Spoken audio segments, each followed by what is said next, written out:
La la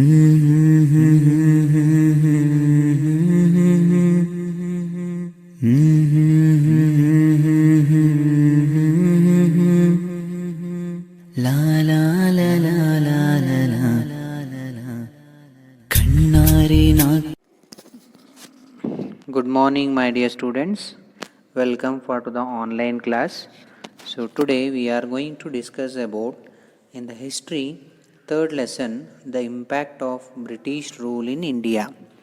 My dear students, already you come to know in the previous class means in the previous lessons how the English East India Company day by day they started to become dominant in a trade and observing the fractured political system of India to use this opportunity and to build the English East India Company too much dominant in India, British started to implement so different kind of political policies. Among that, already you come to know in the time of Battle of Buxar. So what the British government had done, the Robert Clive introduced the dual government. Under the dual government, they come to know that they can easily manipulate the Indian kings and they can use their property for the company economical development. So next they implemented the same kind of a rule to divide the Indian peoples. They introduced divide and rule policy. They created so some they created some kind of clashes among the Indian rulers and slowly started to misguide the Indian rulers against their enemies and started to make Indian property, Indian kings to secure the support of the English East India Company and they implemented different kind of a rules and regulation. Either may already you come to know that is doctrine of lapse or may it is subsidiary alliance. What is subsidiary alliance? How they supported the Indian kings by making the Indian kings to adopt one troop of the English army in their kingdom. According to the doctrine of lapse, the king who do not have a male heir, how they are going to lose their kingdom for to the Britishers. This kind that they employed war and negotiation methods very cleverly to acquire the whole property of India under their control. And after the Third Anglo-Sikh War, the whole India annexed to the British and it became very difficulty to manage the administration of India. So they started to implement a new method, bringing a new concept that one nation concept, the kingdoms which were scattered into different kind of princely state owners.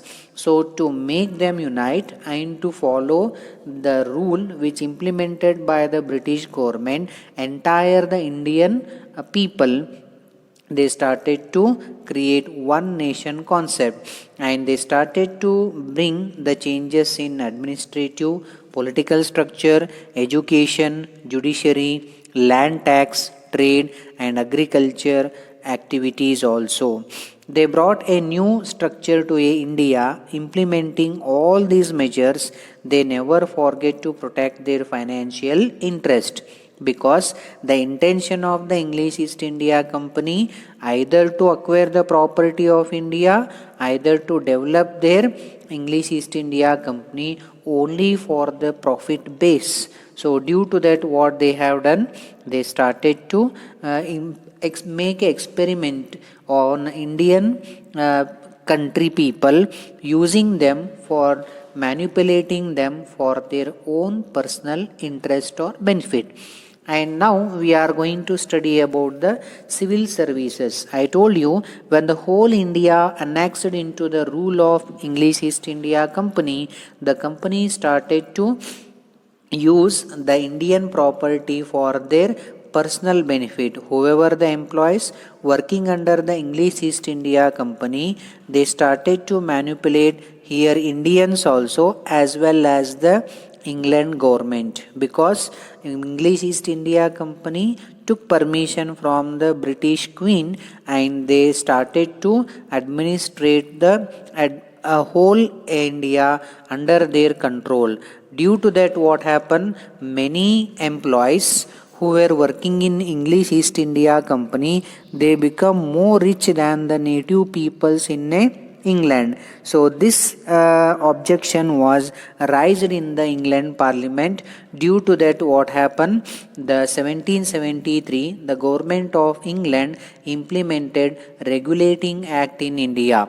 The aim of Regulating Act was, the name suggests, to enforce control. So until the 1773, the whole English East India Company was it is a monopoly over the administration of India, and bringing any kind of a rules and regulation, it have monopoly over that. But after 1773, it want to act under the suggestion guidance of the Britain Parliament. So the Britain Parliament implemented Regulating Act on the English East India Company. Thereafter, the company has to take advice either to give the documents so of their company, how it is going to get the benefit, or how it is going to run the company in the India.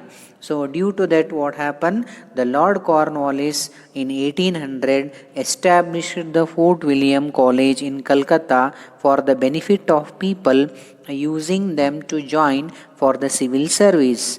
But the initiation did not find support by the director of East India Company.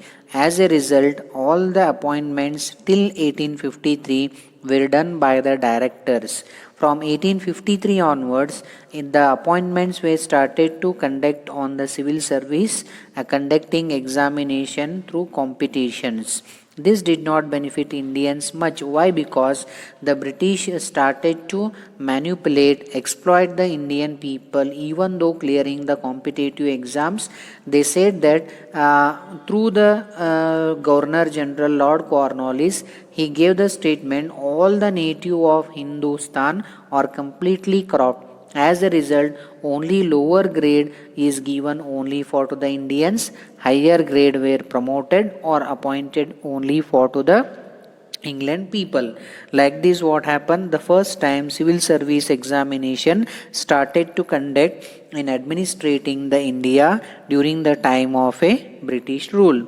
And judicial system also, they made some surgery. So before to the British in India, the Mughals were very dominant, and they are ruling the administration by different kind of a local language, and judgment were also given under the base of a local languages.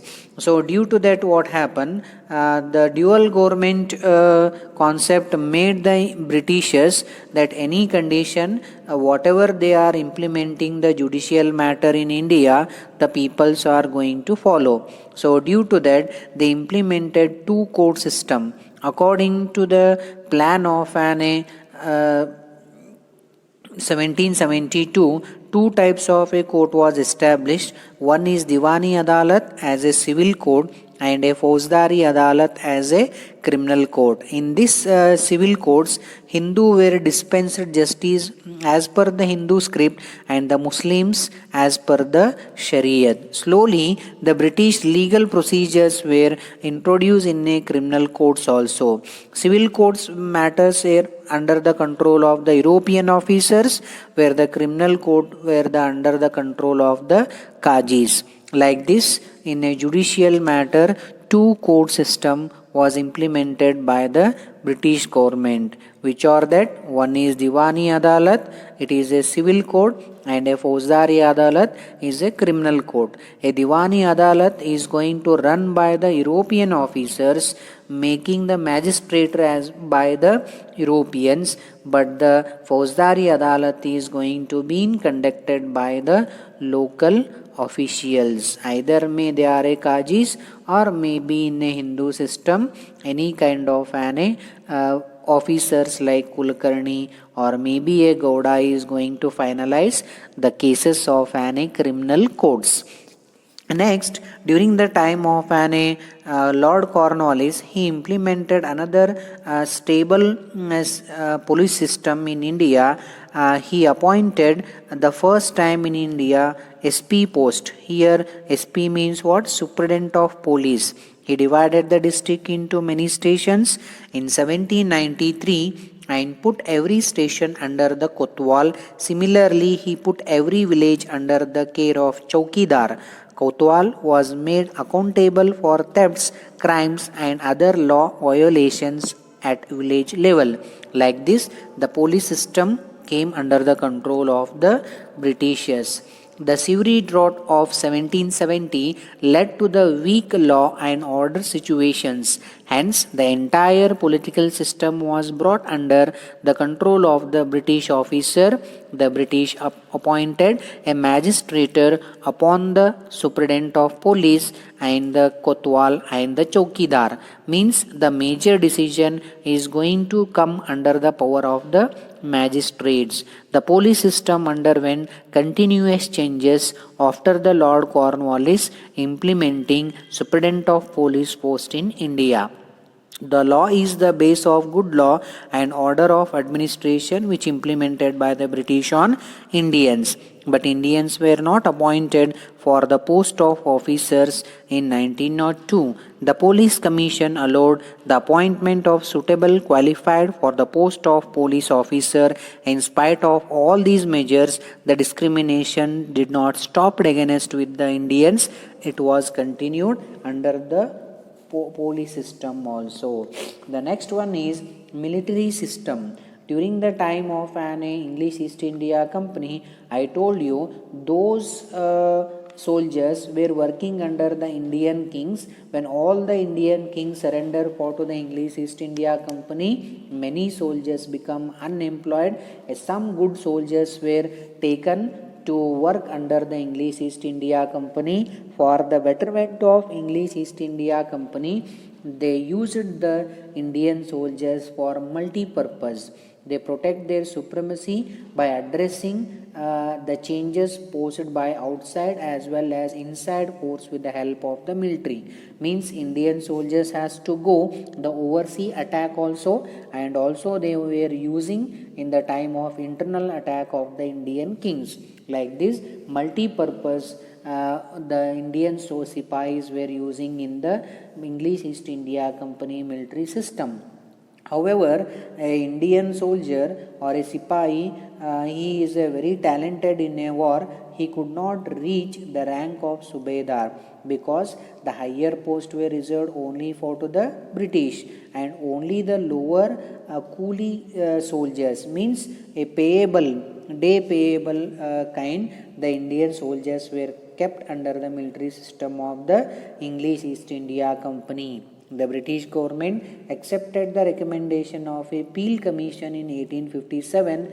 Based on this recommendation, the military system was redesigned. Like this, the British, what they have done, they controlled under the military system Indian sipais, under the police system they control the Kotwal, Chowkidar and the Superintendent of Police, appointing a one magistrator by the England government to finalize all the matters of police system. Where in a judicial system they took the civil courts under their control, and they have given criminal courts under the local, so the judges. In civil services, initially they motivated the Indians to get English education, but making them to write the civil service competitive exam, they cancelled giving the higher position for to the Indians, giving the statement that the all Indian natives were in a corrupt. So like this, what happened